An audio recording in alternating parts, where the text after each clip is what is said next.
Hello. I'm doing the intro today. It looks like. Hello. Welcome to another episode of Radio Melee. The magnanimous and powerful Toph and I are joined today by none other than Coney. If you somehow don't know who Coney is, he's a big time. He's doing really well with content creation and a lot of other things. I'm sure he's going to educate us on today. I believe you also do commentary. Correct me if I'm wrong anywhere. And I think what my hope is when I floated the idea for Coney to come on the show was to bring in the idea for talking about content, talking about what maybe the two communities can learn from each other, and all sorts of things. So, welcome to the show, Coney. How are you doing today? Hey, thanks. I adjusted my cam a little bit because I came in like a titan. I was like, for some reason I was 30 feet tall. But no, thank you for that very generous intro. Yeah, I'm happy to be here. Toph hit me up and he was like, "Hey, you want to be on the podcast?" I was like, "Oh, hell yeah, absolutely." So I'm excited to talk with you guys. We should have done this sooner. We should have gotten. I don't know. Yeah. I don't think we've gotten. We tend to stay. We have a formula where we tend to stick to where we bring in people. Let's say someone does really well at like a melee tournament, we try to bring them on, or if something's going on. But Sure. for some reason, we haven't hit up too many Smash Ultimate people. Even though I really feel like there's a lot of just really cool discussion that comes out of having more crossover. We used to do a lot of streams together, and hopefully we can kind of bring those back once I get my new camera and start streaming again. But Yeah. Good to have you on for sure. And yeah, I don't know. It's just kind of like for me, I mean, I've talked about many times on the show how like I played a good amount of Smash Ultimate actually. Like I went to my weekly for like a year, like year and a half. The thing that got me to stop playing was basically COVID because everything moved online. And things were kind of dead in 2020, but then they picked up. And I definitely still watch a lot, so hopefully some of that stuff comes up. And before we get into the meat and potatoes, I'd like to remind everybody in chat and whatnot. Again, it's !Radio Melee in chat. We've already got some questions coming in. We'll try to get to as many as possible, but yeah, use !Radio Melee, jump in the Discord server, and you can talk to us live on air and ask us about literally anything. It could be Smash related or it could be nonsensical. So hope to hear from some of you wild people out there today. Anything at all. Nothing's off limits. No, I remember you were pretty involved in Ultimate in the beginning, and I remember watching you a lot because I was on the Inkling train too. Although I did know they would be worse. I think I remember you believing a little bit more in Inkling than I did. I was a little bit more. No. I think you had the Armada bias. I was like, Armada's just really good. That's all that is. I had the problem. I actually had what is called hopium. You were huffing it. I feel that. I was huffing it. I think the thing is you need to tell yourself what you need to tell yourself in life. Whatever gets you out of bed in the morning, and sure. That was what was getting me out of bed in the morning. But I think time proved you right. I would say it always does. Yeah. You bought into the illusion of happiness, and I have been down in the depths of despair for a long time. I always pick the mid tiers that eventually get worse over time. But you know what's crazy? This is something, and maybe this is like veering off into a crazy topic right away. I have always been interested in Melee and playing it. My problem is, and I would love to ask you guys about this.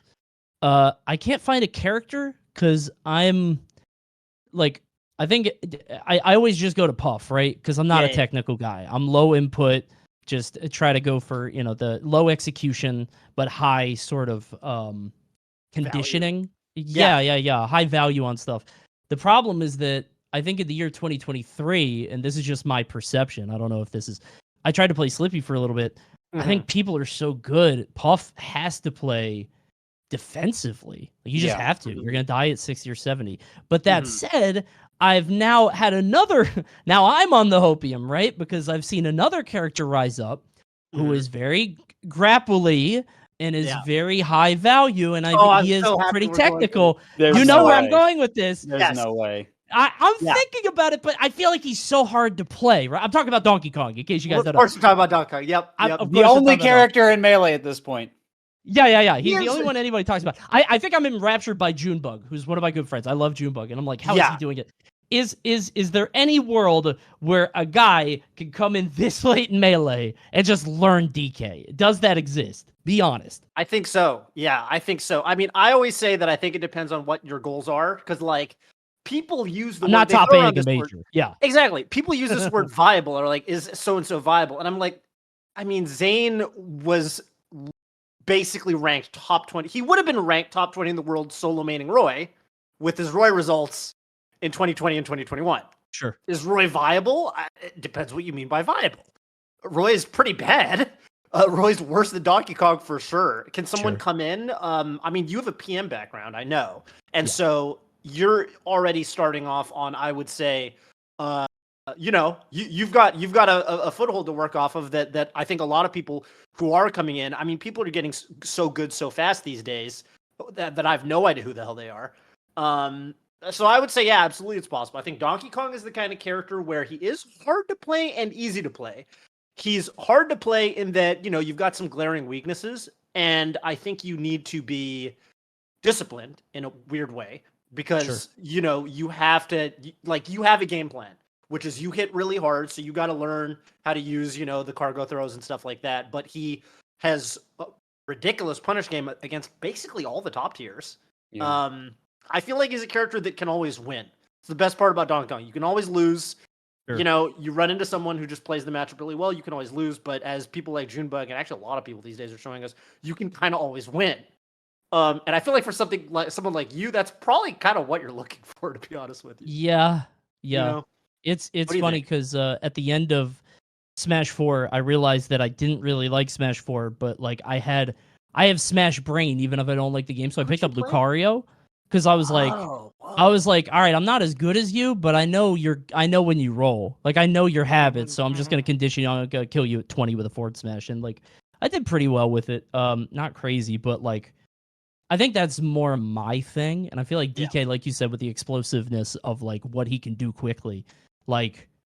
I used to have sets with there's a Falco player that came from Melee in PM, and we would have sets, and he would knock me up to 200 before he would kill me, but then I would kill him at 30 with a Wario back throw because like he was very good on stage, but it was all like all aim, no brain. You know what I mean? So I feel like there's a lot of that in like the top tiers in Melee at the low level, right? Like people just they practice their sort of one-dimensional Falco or Fox gameplay. With Falco, it's even worse, right? It's just lasers, like that's all it is. I think the thing about it too is I feel like there's a mental edge that you can have with DK because here's the thing. Maybe a parallel that I think a parallel that I can draw, and I don't know how y'all feel about this, but I'm thinking like when someone has to fight Hungrybox in Ultimate.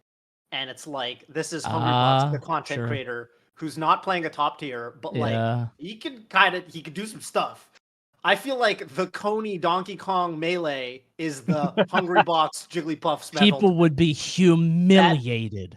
Exactly. Yeah. And like, like I saw at my Suma, people are like, is Hungrybox gonna get 65th or is he gonna get like you're not gonna get much further probably. No question. 65th, but like you might take out someone who's pretty damn good along the way and it would be hype.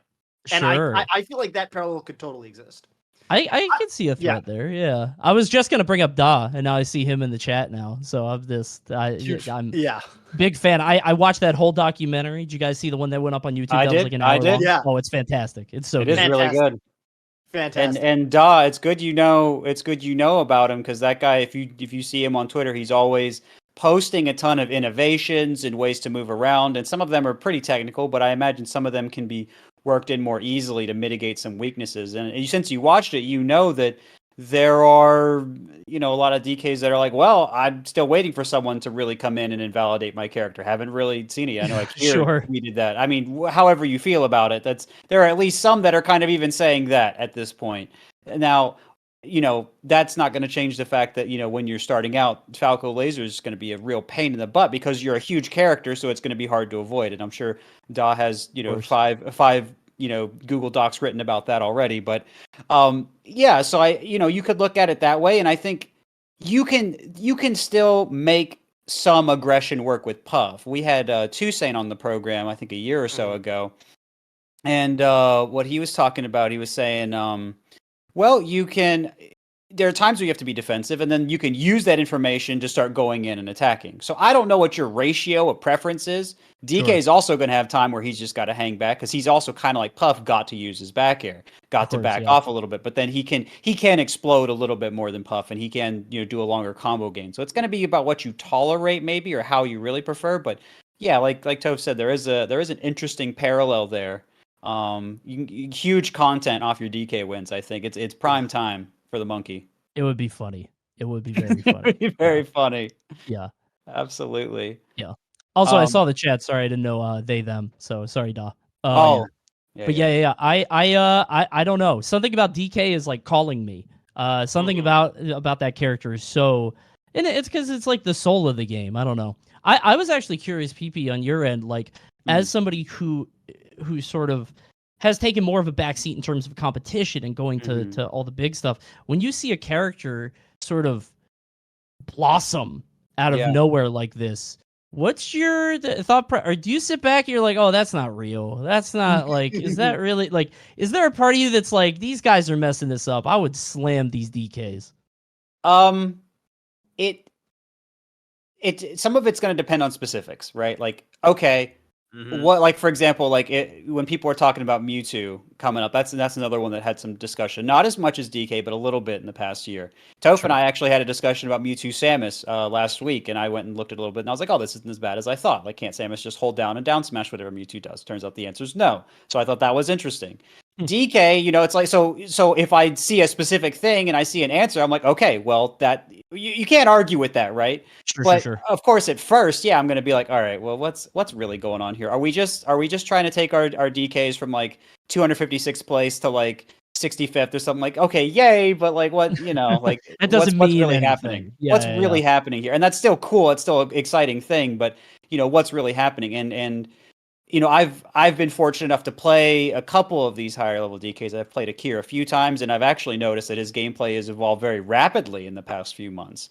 And so I've been fortunate enough to experience it a little bit, and I'm like, okay, well, this is a little different than what I thought. And so I have that experience. And so I hope usually to get to where I'm at and where I got and everything. Like I try to be as receptive as I can to what's going on. So I'm going to be skeptical at first. I'm gonna be like, Sure. okay, well, how is DK really going to handle this? How can he approach if he's always got to have his back to you? Like he can only go so far. Well, turns out there are a lot of answers to that question that are really interesting. What do we do about Falco Laser? Turns out there are some interesting answers to that question. So as I see the specifics, I'm like, okay, well, maybe I have to reevaluate this a little bit, and playing against it, it's a little bit different than seeing it too. So there is an aspect on my end of skepticism, but I try to see some questions, and I saw some of Da's work, and I think it's always really interesting. So shout outs to them, and Sure. yeah. So I'm not like DK is high tier yet. I think maybe some DKs or maybe even like, well, I don't know what's the counter to a lot of stuff, So but I'm not there. I'm like, okay, Sure. well maybe he's somewhere in mid tier, and we'll iron out the specifics as we go along as counterplay to DK stuff comes out. Yeah, I feel like it's something that I sort of get what DK's doing at like a not low level, but like a casual level in terms of like I understand melee. I see I know what I'm looking at. He gets the up throw and he gets like 8 up airs, and I've seen that in a couple different games, right? I play PM. But it's like it I know that I'm gonna have trouble with the rhythm of the game. Because Jigglypuff is easy to me. She's like comfort food. But as like I'm coming into a very optimized game and like I'm still trying to be aggressive. I haven't gotten it beat out of me yet. You know what I mean? It's You like can still do it. You just the way you've got to you do gotta it be is better though. Like a lot better, right? sometimes. I mean, it's you can't. A lot of melee players run into this problem actually. So this is cool you bring this up. I think a lot of people, even Spaceys, are like, well, why can't I just run forward at them?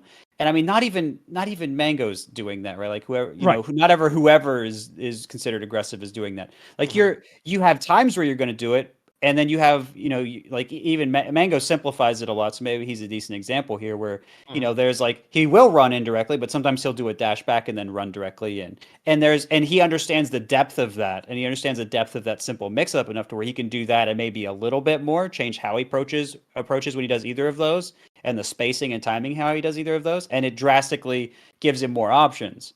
So in the same way, you don't have to reinvent the wheel, and you don't have to like you're not playing against people necessarily with like 500 years of experience every game of unranked. Like some of these people are going to be Sure. newer too. So you are where you are, and they'll be where they'll be, and find out where you can do that. And again, um, I think one of the most useful things, actually, because I keep seeing this in a lot of Dawes clips and some other clips that people are posting, is if you can use your punch and then turn around in the air. So you run forward and you have the momentum of jumping forward, and then you do your punch and you'll turn around, you cancel that, and then you can back air. You can now have your momentum going forward. So I think getting that down is going to open you up, because then you can get a back air and turn and then dash in and grab. And I think there's a lot of openings that come from that, playing on platforms and doing that sort of stuff. A lot of that, shield dropping and doing that, a lot of that. So if you get that down, I think there's more options. And so I think learning the options and then learning kind of what they want to do, like it'll let you do more of what you want. So again, I think Melee is a cool game. It's not a hyper aggro game like some people want it to be, but you can play on a more aggressive end.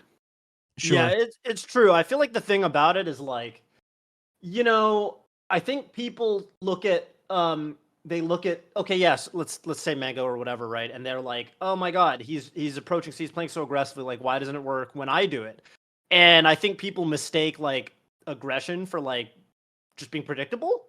Sure. And they're approaching the same way every time. And maybe they're not like, they attack the opponent, but then the opponent dash dance grabs them. And they're like, oh, well, the opponent's just dash dance grabbing me. And then they don't put two and two together and start to say, okay, well, how do I approach in a way that beats that? Maybe you overshoot. Maybe you attack the place that they're dashing back to. So you hit them there. And, I think that, if you kind of, the thing about being aggressive in general is like, you're basically saying, okay, well then I'm seeking to engage with the opponent. You're presenting a puzzle that is to be solved. Right. Like, yeah. And you're putting out threats. And this is a big thing where you don't have to actually attack. You don't have to like push in and press a button to be aggressive. If you push towards someone, you're still being aggressive, right? And I'm sure like, you've seen a lot of high level play. You're aware of this, and it comes out in a lot of games. And so I think in Melee it's that, but you just have the movement options to do that. You'll just be using platforms and then, acting like you're going to shield drop and then attack them or not. And there's a lot of other ways to do that, or like attacking from the top platform at that diagonal as opposed to just running at them. So I think there are more ways to do it, but I don't think that means you can't. And I think in a world where people have optimized crouch cancel so much, there is that concern like, okay, well, there is so much counterplay, but I think DK, especially, if you're spacing your back here pretty well, I think it's going to be pretty hard to play around that at least. Sure.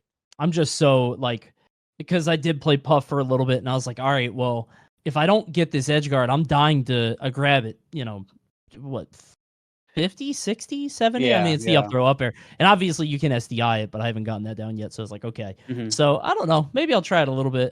My other problem is tap jump, which everybody says. I know it's so scrubby, but it's like, I always say that my Jigglypuff has 2 jumps. It's the normal amount of jumps, because she just uses them all right away, because I try to go for an up air and then boop, boop, boop. So... I love playing the game. I actually got the bug when I went to Summit, and I played with Cheat and some other people, Yingling. I played with a couple people, and dude, it's so fun. It's so responsive, Yeah. I think that's what people like about it, and especially these days, like even playing on Slippy, it feels the same. Like really, right. unless you're playing someone where the connection is really bad or something. Right. I feel you though, and I think it's cool talking about characters and. You mentioned earlier you were talking about Inkling and Ultimate, and it's funny, kind of the difference in how to approach character philosophy is funny, because you were kind of saying I was kind of trying to make the character work, even as subsequent tier lists are coming out and the character is kind of steadily moving down. And I think the Melee mindset for a lot of Melee players is in Melee you kind of, because characters have a lot of depth, I think, so you kind of sure. Usually the way you kind of improve, usually for most Melee players, is you figure out who you want to main, and it's kind of like vertical investment. You get really good with your character, and you can kind of branch out later. People like PP, who picked up Marth very late in his career, but most people get good with 1, maybe 2 characters. Versus, I would say that probably in a game like Ultimate, I probably should have switched sooner. I think a lot of top players definitely will play multiple characters, for different matchups. and it's just kind of different. Which is you don't it doesn't have to be the case. You do have people who solo main, but it's definitely rarer. No, you're right. It's do either of you guys play League of Legends? No. I don't. Maybe I Okay. should. I'm trying to think of Overwatch and Valorant and games like that, but maybe Overwatch is a good comparison. I'm trying to find an example, but like I think the difference is in Melee, the roster is kind of lean and every character does their thing. And obviously you have some overlap with like Fox and Falco, but they play very differently in practice, right? Right. The interesting thing about Ultimate is that because there are so many characters, there's pretty strong overlaps. Like a lot of people give me flack because I draw a lot of comparisons between like Fox and Greninja, but they kind of do a lot of the same things. They're these super agile, rush down sort of characters that have a lot of trouble killing, rely on very specific kill setups, and the stocks go deep if they can't land them. They'll start just eating grabs. They'll only be able to get grabs, and it's like that's the first thing that came to my head. They're not that similar, but I think because the roster is 90 characters, it's like, why would I ever play why would I play Marth ever? You have Lucina if you want more reliability. You have Cloud if you want more range. You have Pyramithra if you want a more sort of basic flowchart. It's like, because of the wide breadth of characters, it's like, when it comes to Inkling, their whole thing was like, they do damage really quickly, but they can't kill. It's like, you could do that with a bunch of characters. But what's interesting in Melee, it's like, there's not really... I don't know. I don't think there's that same level of overlap. Peach doesn't play. There's less direct overlap between characters. Yeah. And I think in Ultimate, it's like the characters that you see, because we still do see some characters come up like late. Like Incineroar has this big comeback right now because it's Skyjay. But Incineroar doesn't play like anybody else. So he has his own unique skill set that Skyjay is honing to a science. And I think that's what you see later on in the game. Like DK has this big resurgence. I mean, Yoshi, right? Jesus Christ, that's some dark esoteric text, right? It's a dark art. And even Axe, I mean, with Pikachu and Swift, it's like those characters really have potential because they are so specialized, I think. Yeah, that's a really good point. I guess the only, like, in terms of like overlap in function like that, I think you kind of already said it. I think the only characters where that really comes to mind are like Fox and Falco, where they're kind of good and bad against the same characters, so to speak. They're kind of good in the same situations and bad in the same situations. They mostly have the same strengths and weaknesses, even though, like you said, in practice they kind of play differently. I think just one having a spike changes stuff dramatically, right? But yeah, it's kind of the same, I would imagine. I mean, you guys are the experts, so. No, I think it's a good comparison, and I actually think this crosstalk about how the games work differently is really interesting. And I want to make sure we get to our callers, and of course I want to be respectful of your time. So just one other thing real quick. I didn't even notice what time it was. Jeez. Oh yeah, no, it's been fun talk so far. I love talking about this stuff. Yeah. Yeah. No, it's definitely great. Well, actually, you know what? Instead of giving my spiel on whatever, we might just get some of it out with the callers. So maybe we'll just do that, and we'll just transition really quickly before we do to our community voice. We had Moki on last week, and Moki was talking about hobbies, best hobbies to have if you for a Melee player, Smash player, whoever. Yeah, and we got some comments coming in on that. We have in a world where sometimes these pro Smash players aren't known for doing things that aren't Smash, right? Sure. Moki not perpetuating harmful stereotypes of not being able to drive. As we talked about. So, I was going to bring it up if you weren't. Right. I mean, someone had to do it. So like, hopefully, hey, what are things you can do? Are you a top 20 Smash player that's a little bit one-dimensional and, you're not sure what you're going to do with your life after Smash? Well, here are the answers for you. Void just got a car, by the way, is able to drive. So it's not just Melee, Void. So W Void. Hey, congratulations. That's a huge dub. Yeah. Coney the Guitar Dude, as a musician who's been playing guitar for almost 20 years at this point, I think. Well, his name's Coney the Guitar Dude. Right. Improved process, honestly, pretty similar. When you pick up a new instrument, you feel like you absolutely suck, and you don't. I played. I'm not going to read the whole paragraph, but basically, I mean, maybe I should read some of it for our audio listeners. Much like Melee, the ceiling for how good you can be at an instrument is basically limitless, and when you nail a sick riff, it's the same feeling of euphoria you get from nailing a sick combo. Highly recommend anyone. I played piano as a kid, and I'm trying to get back into it. And it's actually like a pretty similar improvement curve. in terms of it's just a one-player game instead of a two-player game. But in that aspect, it's very in all the ways that Smash can be, anxiety inducing because it's competitive. It's like learning an instrument really isn't, because you're not trying to beat anybody, or maybe you are. I don't know, but yeah, it's great. It's a really cool. It's definitely a really cool pastime for sure. Yeah, and something that's always been pretty interesting too is I think it can really help your Smash game. I think a lot of it helps you with your tech. It helps you, and I think rhythm is a really important part of the game. And I think there's an interesting overlap between people who have done more music and people that can do well in Melee.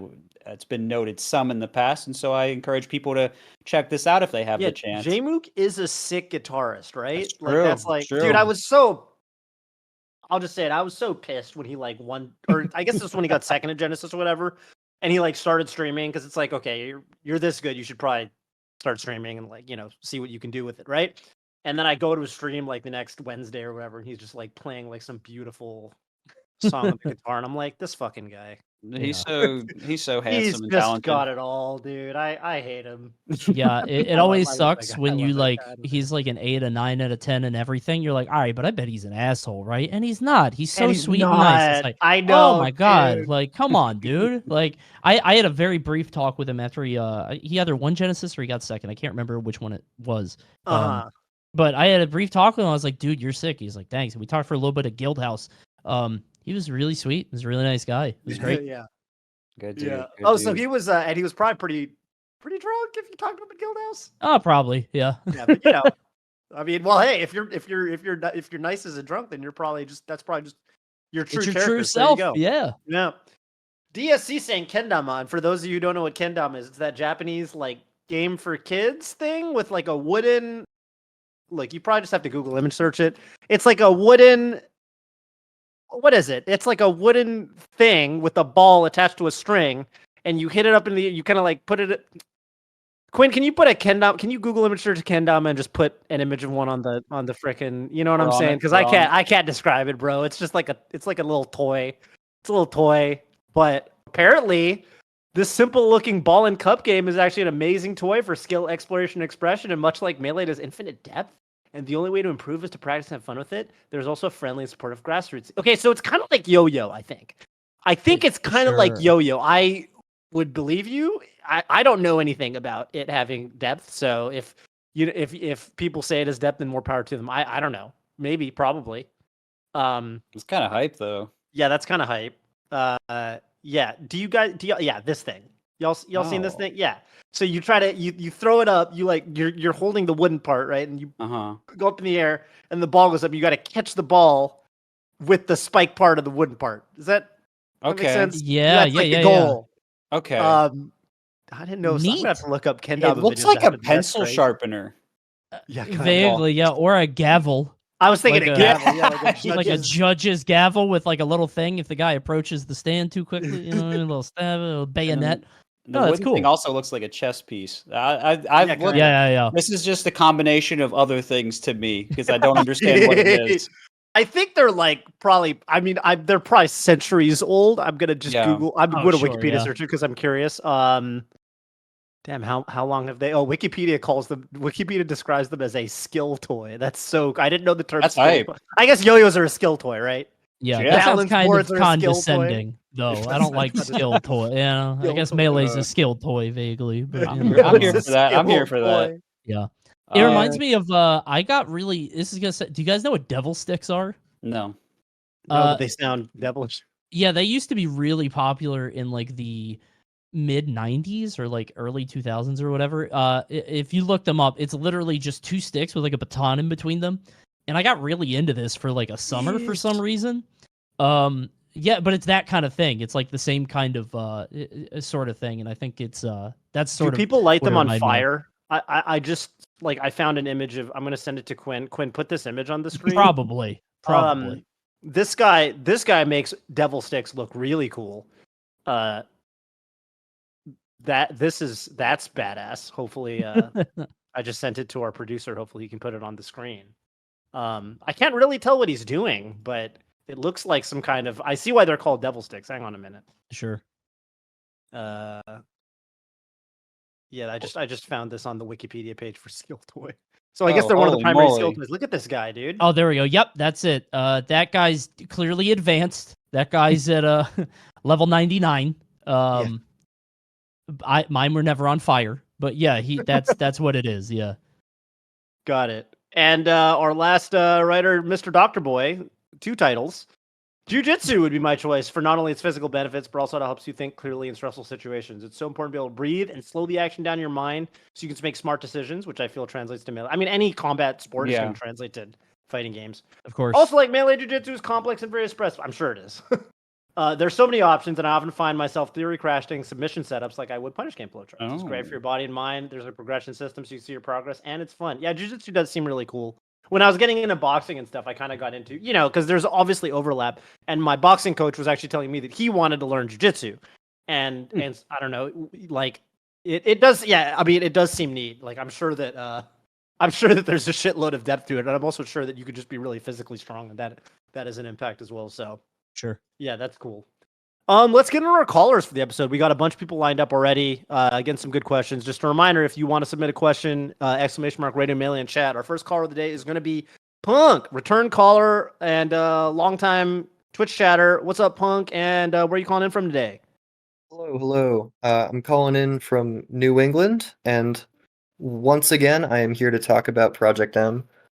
So Nice. This is directed to Coney because I have heard him share many, many wonderful stories of like the experience of like just stuff that happens both at and while traveling to Smash events. So I know he's been through the dirt just to play these games. He's gone through Absolutely. everything. Yeah. So with the recent kind of like collapses and like withdrawals from sponsors and stuff, the Smash landscape has kind of been leaning back more on regionals than it has been majors. Like I think the next Shine is going to be the last one, but regionals are getting more and more attention and attendees. Like a few weekends ago, there was like 3 like different regionals with like top players at them, like, and I didn't know which one to watch. And something specific about regionals compared to majors is that P Plus doesn't have to be hidden in the same way. It doesn't get like a shadow major for regionals. Like it'll be on the same Start GG page, and I'm wondering if that could lead to like a bump in activity for P Plus, because that's something I've been hopeful about. And recently there was Xanadu 500. I saw old and new names there. Like I know Junebug, ResLive, and Hyperflame were all in attendance for P Plus there. I thought that was crazy. I was like, oh my god, is this coming true? And I think and there that's not like a one-off. That's not just, there was also House of Pain. Like I know Zamu won Melee there, but for P Plus there's people like O'Reilly and Jank and Dirtboy who are all nasty at P Plus. And it's, it's in the same venue. It's on the same Start GG page. It's not hidden. So I was wondering if Coney, with his experience with, when things do and do not work and all the, bullshit he's put up with to play Smash, if he thinks that that's like an upward trend or if that's not something that's going to be going on in the long term. Sure. I think it's really difficult to say because I think as much of a split as there is sort of in the public consciousness between the competitive scene and Big Brother, right? Dad. It feels like I don't know how many TOs will still attach that in a very public facing way to their event, and not because they don't want to support the game, but because we've seen what happens when they do, right? It not for the sake of hurting the game, but hurting the people that play the game. We've seen events get canceled a week before, and it's like, yeah, well, these people had their flights and hotels, and they've already booked all their stuff. I think for the sake of the competitive players, I don't know how much TOs will ever fully buy into that. Not because they don't want to, but I just think they might think it irresponsible, might be damaging. And I also think that there's like part of me feels like, and maybe this isn't like, maybe this is a tangent, but I feel like there's this weird thing that happens whenever people get mad at Nintendo and people like, it's like a teenager getting a tattoo. It's like, oh yeah, well I'm gonna have PM at my event.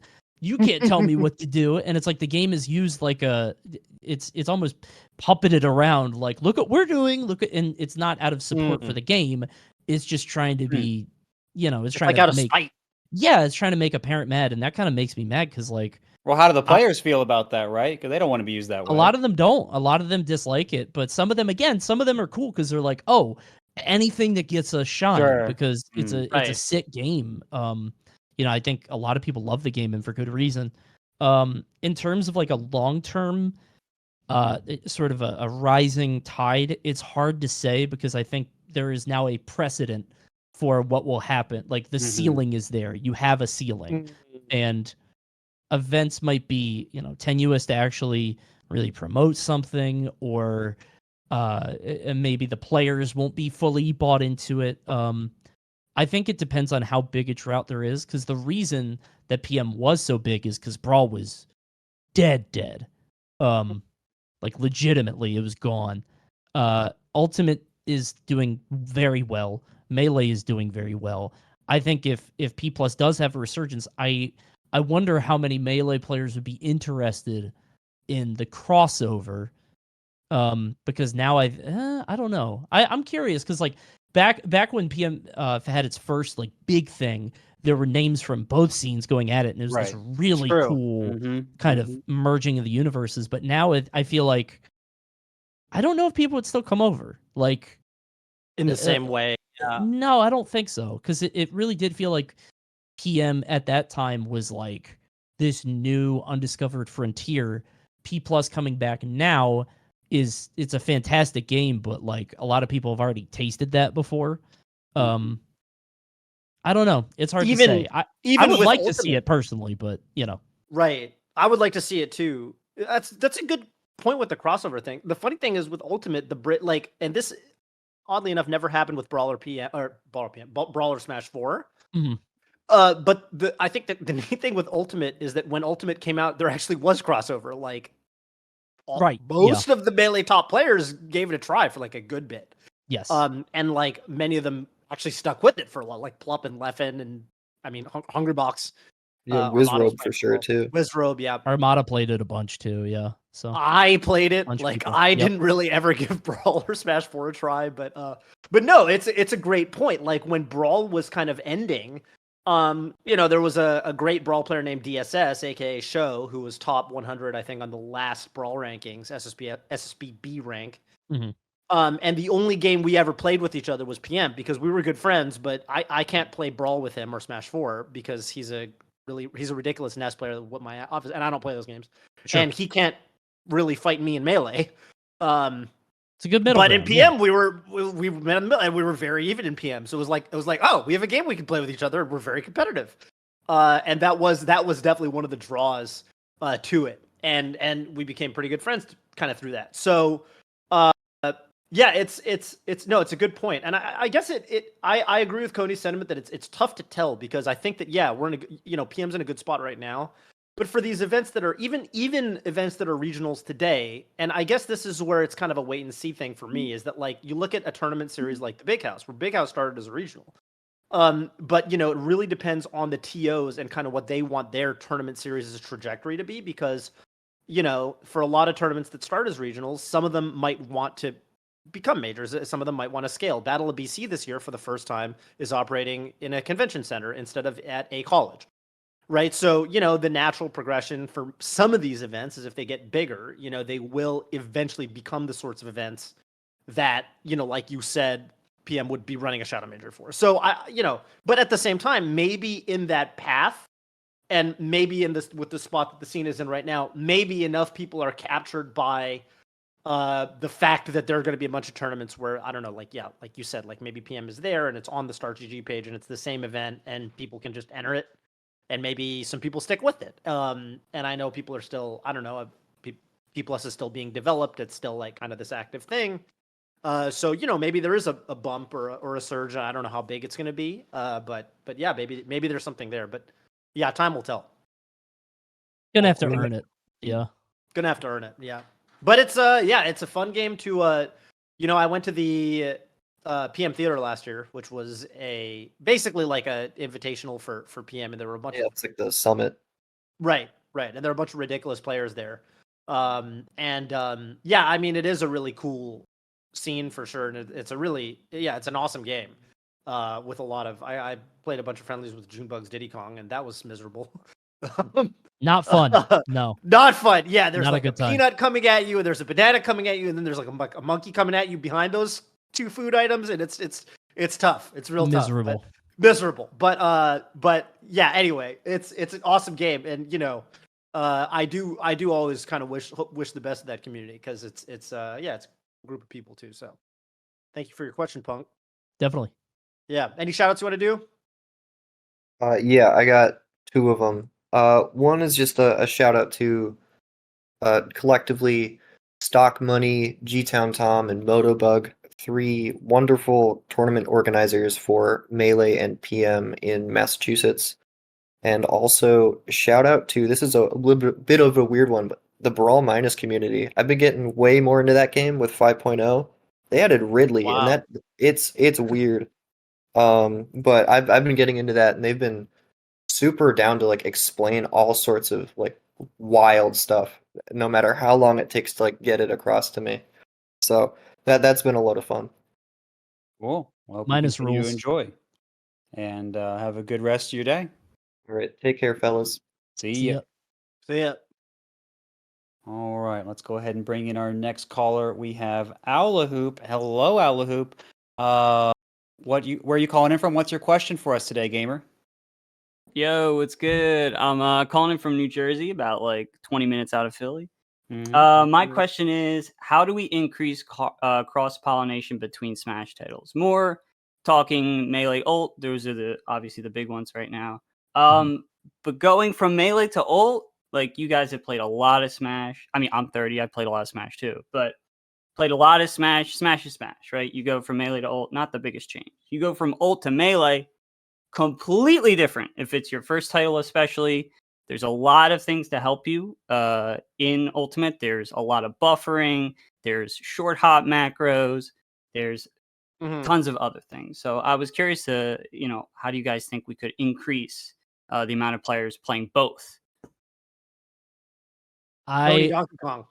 Yeah, You know what I'm me, saying? Donkey Kong. I'll save Melee. I'll be the one. I'll get the Melee. No, I don't think you can. I don't know. The way I've always thought of it is, I think Ultimate is in a lot of ways sort of a gateway drug into Melee. Obviously, it's not something that will always be like, not everybody's going to be into it. But I always think the way that I think about the scene is like, you want to cast the widest net possible with the new game, because that's what everybody's looking at. And then they see it and they're like, "Oh, this is really cool. This is sick." But what the can I cuss on this podcast? I don't want to. Yeah. What the fuck is Fox doing over there? Like, they're watching Ultimate and then they see Melee. They're like, "Oh my god, that's so fast." And I think that like Melee, I think that it represents this really cool spot where it's like, all right, I kind of like Ultimate, but let me give this other game a try, and then it's like crack, right? To some, if your brain is wired a certain way, you love it. Yeah. But I think that's what happened to me. exactly, yeah, and I think that that's super powerful. So my vision has always been like, you really push the big game, and then Melee will get people into it just sort of naturally, organically, because like, it's something that really does appeal to a certain type of person. I think it's hard to say like how you get crossover, because like, you can't really force it, right? Right. I think people will try what they want to try. I think the accessibility of Melee is an issue if you're unfamiliar, because like now you can get it on your PC pretty quickly and it'll run on anything. But if you're like, oh, I need a Wii or a GameCube, it's like, well, it's $200, $300, whatever. So maybe that's just like a knowledge check there. But I think it's, in a perfect world, everybody plays everything, but I think that people really will have their preferences, right? Yeah, and I feel like, what we have in Smash that, I think we talk about sometimes in the program, and I think we don't want to take for granted, is star power. And I think, having shows like this where, we have representatives from different communities hanging out, I think is good because people are pulled in because they're like, oh, I want to hear what Coney has to say and talk about in this different environment. And people from Melee might be like, okay, well, this is a different take. And so how does this connect? And so I think, and content like that happening together and maybe orgs, for example, have a role to play too, where they could sign players across multiple Smash titles or something. I think there's a lot of potential for that type of collaboration as well. Beyond that, yeah, I think Coney pretty much nailed a lot of what I could have said about it. I don't know if there's much more you want to add, Toph. No, yeah, it's I think it's just it's kind of a lot of what's already happening where you put both games in front of the same eyeballs because they're at the same events, and people naturally, like, everyone knows, every Melee player knows who MKLeo and Spargo and players like that are, and every old player knows who the Zane and Jmook and stuff, right? You just kind of end up, you're watching a top 8, and then it's like, oh, okay, well, here's the next top 8, and you leave the Twitch stream going. And then maybe, the way I got into Melee was I went to a Brawl tournament in 2008. It was actually a pre-release Brawl tournament because someone got a hold of a Japanese copy, and there was someone brought a CRT in the corner, and Vish, of all people, who I met at that tournament, and a bunch of other people who played Melee at my college were in the corner on a CRT playing doubles. And so between the rounds of this Brawl event I was like, dude, that looks really fun. They're having a really good time. And so I kind of just like started playing because I was like, I didn't realize people were going to keep playing this game. If I did know that, maybe I would have started playing sooner. So yeah, I think that's kind of all you can do. And I think to a certain degree, like, yeah, the accessibility thing is huge. I think the fact that it's easier to get, like literally just physically easier to play now than it was a couple years ago is really big. And I think that's why you see, like, even when, I've always kind of felt like the past couple years, like even when it feels like, for example, there have been periods where I'm like, oh, is Melee viewership on the decline? But then I go on Slippy and there's like a gazillion players online at all times. Like if you're in America, you basically never have to wait longer than a couple seconds to get a match, it feels like. So, yeah, it's the kind of thing where I think it's cool that what we have going for us is that people will just kind of play it. And old school people, even people who don't go to tournaments anymore and don't like really seem like they're keeping up with the competitive community, they'll still be on Slippy at DGen hours for whatever reason. So there's kind of this like, you kind of have this reassurance that like the game will kind of probably just always be there. Like there's always going to be people playing it, even if we're all boomers and we're all like 40, 50 years old. Like probably people are still playing it to a certain degree. And I think people appreciate that. I appreciate, I like knowing that if I get better at this game, it's probably still going to be around for me in some capacity down the line. So Sure. Yeah, but yeah, I think basically that's kind of where I'm at on it. And I love the cross-pollination idea, though. I think to a certain degree it does already happen. And I will say, I think I kind of already alluded to this earlier with like, the way a lot of top Melee players gave Ultimate a chance for quite a while. Melee Ultimate is doing a much better job than Melee Brawl or Melee Smash 4 did. That was Oh, something no I doubt. actually Yeah, that was yeah, something yeah. I actually wanted to bring up was, Yeah. there's We still, were I so think, bad at this back then. and there was a lot of hate back then, and I do think that some of it still continues into today. And I mean, even I learned at some point that there was some bitterness on the Brawl side after Melee got into Evo, and so I Oh, don't a know. lot. Yeah. So I bet. and the one unit thing and everything. So I'm sure there's still a lot there, but regardless of that, I think there's still kind of hate, from a lot of especially Twitch chats on both sides. So True. Twitch I chat's think miserable about it sometimes. I'd really like to hear your take about that situation, Coney. Oh, dude, I'm a Brawl player. I still have a chip on my shoulder if I'm being Sure. honest. Like Sure. I think that, and it's not toward people who are, how do I put this? It's generally speaking not toward people who are high up in the community, because I think that like most thoughtful people who made it, who got very far in any community, have the sort of understanding that like succeeding at any game is difficult. Any level of high level PvP competition is difficult. Right. But Always, it's just how it is. But I think in Melee and Brawl, because the games were the esports was not even a thing, you had a lot more sort of players that. How do I put this? Our biggest majors were like 250 people. So you could get 13th and be considered a top player, even if you weren't smart or good or a good I don't know how to put this. What I'm trying to get across is like the hatred back and forth was coming from like people who I think were top players for the time because the skill disparity was so small. Now the majors are hitting 1K, 2K. It's like a lot of people at the top sort of understand and have a healthy respect for the people that play other games that are like, all right, well, I know how hard it was to get where I am. Imagine how hard it is on the other side. There's not really a discussion about how Melee is like the real game as much anymore. Ultimate obviously has a lot different skill set, but it rewards different sorts of play styles and skill sets and abilities. But I definitely was part of that Brawl group that like it was frustrating because there was this like it's all video games at the end of the day, right? Yeah. It's legit. It's Mario fighting Pikachu. Why you got to stick up your ass, right? It was frustrating. I think the 1 unit thing rubbed a lot of people the wrong way because it felt like Brawl tried to give Melee the shine that Melee deserved, but Melee didn't give it back. But that said, I'm not saying that the Brawl community was blameless, right? Clearly not. Like there are a lot of people that were sort of toxic on the other end too. I do think that it's a lot better with Ultimate. I do wonder, and maybe this is the cynic in me, and it's not like you guys or many people up there, but I do wonder, like, I wondered early on, like, how much of this is like the money angle, right? I remember that Smash 4 Invitational, and Nintendo invited a bunch of Melee people, and they were like, oh, this is sick, this is great. And then they got home, they're like, wow, that game was dog shit. I hated Smash 4. This game's awful. I want another Melee. It's like, well, dude, come on. You could have right? just invited Brawl players and they would have liked it. Yeah. And it was mostly Melee people, which I think was fine, but it was like, I think that there was more of that back then, and it's like, okay, well now Ultimate is a career opportunity, especially early on for Melee people, so we're gonna play nice because there's money there. So the cynic in me always wondered that, but at the end of the day, who really cares? It doesn't matter what people's intentions are. What matters is like helping each other, trying to grow, being there for each other in terms of communities, not having that sort of division. So I don't know. I think it's I do think that was there at the time, but I do think, like you said, it's a lot healthier now, which is good.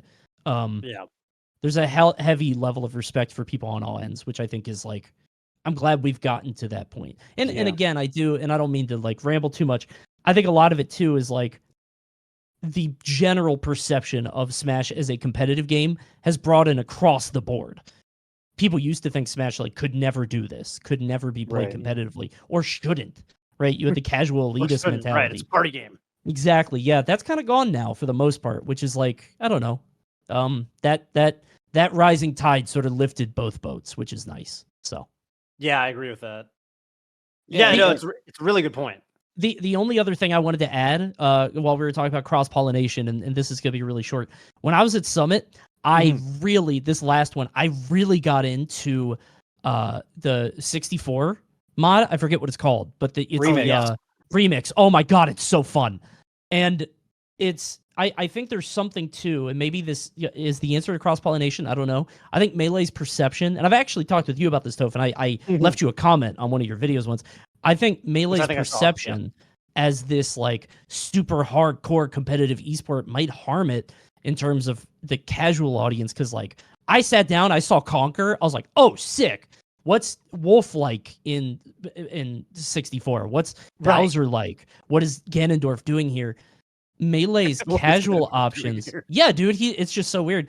Like, I feel like this fucking guy, it just kept unlocking new people. Like Metal Mario's in the game, but like I feel like Melee in terms of the casual aspect is, I don't know how you really push it. I know a lot of people do All-Star mode, which is kind of that, but Melee, I think its casual offerings or like surprising people with new stuff is kind of low. But if you can get people in that and get your hooks in them, I think they Right. will be into it. It's That's just a good point. how do you do that? I think there's a lot of fun ways to do that in other games, but Melee's a little, the community was doing that for a bit. Mhm. I think the best example of this in recent years was like the Akane build with volleyball. Because Right. volleyball was a craze when that came out. It was like 2 years ago, right? Like everyone was up their volleyball tournaments, and people were like, "Oh shit, this is like a whole new meta." Like, and Falcon was fucking broken, but it was like it was crazy. People were coming up with like volleyball setups, and it was like, and it was like largely 2v2, and it was like really fun. And I mean, I know the Akane team is still active, and they're doing stuff like that. So no, it's a really good point. Where I think that is part of the fun of Smash games in particular is like at the end of the day, or the beginning of the day, I suppose, it's this crossover fighter with Nintendo characters. And I mean, nowadays there's Sephiroth and Solid Snake and all this stuff. But when Smash first came out, it was like, holy shit, Mario and Pikachu are in the same game. That was a mind-blowing thing at the time. So I definitely think there's something really, people always ask, like, could such and such platform fighter get really big? And it's like, well, yes, but you got to remember, I think a big part of the reason people got into Smash in the first place was that it is, at the end of the day, Smash, and it's this Nintendo product, and people just love those characters. So no, it's a really good point. I guess it's like, at the end of the day, someone's got to work on, like, if you're going to talk about like things like remix, it's like, well, someone's got to bring those characters over. Like, someone's got to do the modding, which is hard. Like, I can't do it. I will say, because I was on the I was sort of on the when we were coming up with stuff for the the Panda stuff, I was I was pretty deep into the creative on the event stuff, and I was like, okay, how do we get because I've had a few times where I've gotten hooked on Melee, where I was like, oh my god, this is so much fun, and I had an idea at the Panda Cup finale, which obviously didn't happen, but what I wanted to do was introduce something where it was like, play Melee, beat this thing, and win a prize. T-shirt, maybe a sponsor thing. And it wasn't that hard. It was like level 9 Ganondorf or something. But the idea is an ultimate player, because we were the event was going to have free entry and a lot of foot traffic. So it's like, let me try this. Like, let me just try Melee. I've seen it a lot. Let me give it a shot. And some people are going to do that and they'll be like, oh my god, this is so clunky. I hate this. Where's the buffer? Whatever. But some people are going to be like, ooh, they'll lose to the Ganon, but they'll be like, wait a minute. And then they go home and they download it, blah, blah, blah.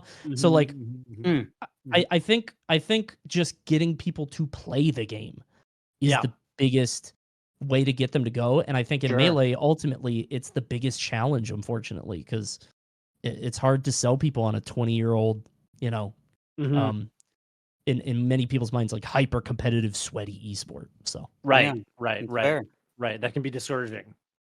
No, I mean, a lot of really good points. I actually took a moment while you were talking to write down for something I can talk about to people eventually, the stuff about hooks, because I thought that was really brilliant. I hadn't really thought about it that way before. So I mean, if people really insight. And if people are like, because I actually, I did see that question. I think I made another video. I made a separate video on it where I talked about that for a while. So if people, I mean, this was a while ago, but if people want to go check that out, it's on my channel somewhere. Where I think Coney's in the thumbnail. Just look for Coney in the thumbnail. It's a great question. I think there was some good discussion there. So anyway, there's a lot there. Al, really, really great question. Thank you so much for calling in. Thank you. Yeah. Any shout outs for us on your? Oh, go ahead. I was just gonna say, because I know I know we shut off the questions. I felt bad because I kind of rambled for a little bit, but I did see one. If I could just shout this out really quick, because it's a quick answer. Hostile Chicken said, is it possible for a modern fighting game to outlive its predecessor like Melee? Does Ultimate have a chance of outliving the next Smash game? No shot. There is no world. We will move on. I don't see any world where Ultimate exists past Smash 6, unless they really mess up. But I don't think that happens. I think the way of the world is Melee is forever, and the Brawl sort of lineage will always move on in much the way that like modern fighting games do, just straight up. I mean, I just feel like, at the end of the day, like the reason Melee like lived on or whatever was because Brawl was super different. It's just a very different game. And then, I would say the changes from Brawl to Smash 4 and Ultimate are smaller iterations. The only way I feel like Ultimate lives on is if the next Smash game is radically different, like radically different, and people go, I like Ultimate better. Yes. I don't know. Maybe they literally like force you to play with spirits or whatever, or they make it. They do something like it's a total departure. Like the way like Guilty Gear Strive was different than the previous Guilty Gears. Like there's a wall you can break now. It's like things of that nature. Like the mechanics are completely different. Final Smash has to be on, and you're like, oh, Final Smash has to be on. Exactly. It's something completely different. It's a radical departure. Then people might go, I actually really like Ultimate. Ultimate had all the characters. Maybe the next Smash game they take a completely different approach. Sakurai's not the director anymore because he retired or whatever, and they scale down the cast. It's 20 characters again. It's like much smaller. And the people who go, well, I really wanted to play Sephiroth or Pyramithra or whatever, and they're I'm going to keep playing Ultimate. That's the only way I see it happening. But yeah, that's also a good question. Yeah, well said. Well said on both counts. Alahoop, thank you so much for calling in and inspiring a lot of good discussion. Any shout outs for us on your way out today? I just wanted to mention, I think there's a really good content creation space available right now for people looking for a Ultimate to Melee perspective, learning Melee from an Ultimate perspective, and I think that's really interesting. Shout outs to Peeps, ruined me last week, and shout outs to Hungry Box. He does it all. Shout out to Hungry Box. Yeah, I'm down. All right, have a good one, guys. Always have a good one. Thanks. Take care. All right. So we are pushing your time constraint pretty heavily here. So really quickly, Mr. Coney, thank you so much. It's been a great discussion. You've been wonderful with your insight. And so all we have left is to ask you for your community voice, the question that only you can ask our YouTube audience. Do you know what you would like to ask, sir? Yeah. So one of the things that always fascinated me, and I'm sure maybe that's presumptuous, but I'm pretty sure you guys could relate to this. Playing competitive Smash really changed my sort of outlook on, I don't want to say life as a whole, but it really taught me so many skills that I didn't really have before that. And I think the biggest one for me is like, this is sort of a general fighting game question where it's like the accountability aspect of like, okay, well, it's your fault. If you're not winning, it's your fault. What are you going to do? Are you going to change character, whatever? I would like to know in your fighting game journey, in your competitive Smash journey, is there anything that you've learned from Smash, not like a hard skill, right? Not like I've learned how to use box or I know how to do wavelands or whatever, but like, are there any soft or psychological skills that you've picked up that have sort of helped you in your everyday life? I think that's a really interesting good question. It's a good question. I think that's cool. Yeah. Yeah, that's a great question. I could definitely think of stuff. I'm very curious to see what people say. I know that's a long one. I hope that's I hope we can condense that's it. Like that's a, no, that's great. Yeah, that's part of the course. Sometimes people ask 2 questions. It's a whole mess. So this is fine. Yeah. Oh no, this is great. Thank you. That's a wonderful question. I'm looking forward to seeing the answers to that.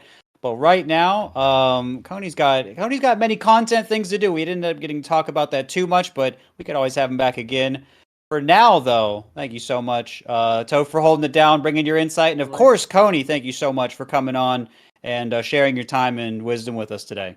Thanks for having me. It was a lot of fun. Would love to do it again anytime. Yeah. Seriously. Awesome. We'll be in touch. Maybe we will. Hopefully we will. Thank you, everyone, for calling in, watching, listening, all that good stuff. We will be back a week from today. But for now, this is Radio Melee signing out.